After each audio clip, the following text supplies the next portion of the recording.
Hi friends, welcome back to our channel. ఈ video వచ్చేసి ఈ శనివారం లాగండి. మేమైతే వాడపల్లి వెంకటేశ్వర స్వామి దగ్గరికి అయితే వెళ్తున్నాం కదండి. 7 వారాలు.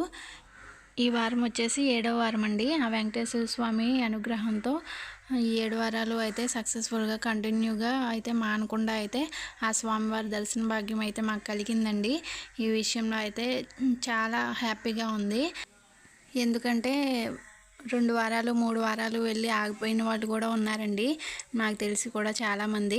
అలాగా మాకు ఇంత 7 వారాలు కంటిన్యూగా వెళ్ళామంటే ఆ స్వామివారి అనుగ్రహం మా పైన అయితే ఉన్నదని అయితే నేనైతే అనుకుంటున్నాను. చాలా అంటే చాలా హ్యాపీగా ఉంది.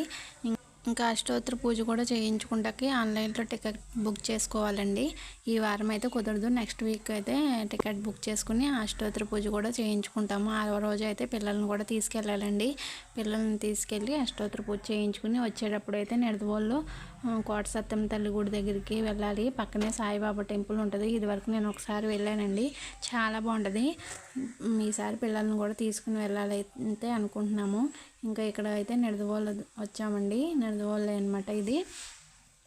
ఇంకా ఇక్కడ మంచు చూసారు కదా, మంచు ఎలా ఉన్నదో. ఇక్కడైతే ట్రైన్ కింద నుంచి ట్రైన్ అయితే వెళ్తుందండి. అస్సలు మంచులో కనపడట్లేదు.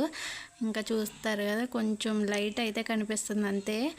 ఇంకా ఈ శనివారం వచ్చేసి ఏకాదశి కూడానండి. శనివారం ఏకాదశి. అందులో వాడపల్లి వెంకటేశ్వర స్వామి సన్నిధిలో అయితే అస్సలు భక్తులు అయితే అస్సలు ఖాళీ లేదండి. బాగా ఎక్కువగా ఉన్నారు. 1,00,000 మందికి ఏమాత్రం దగ్గరు.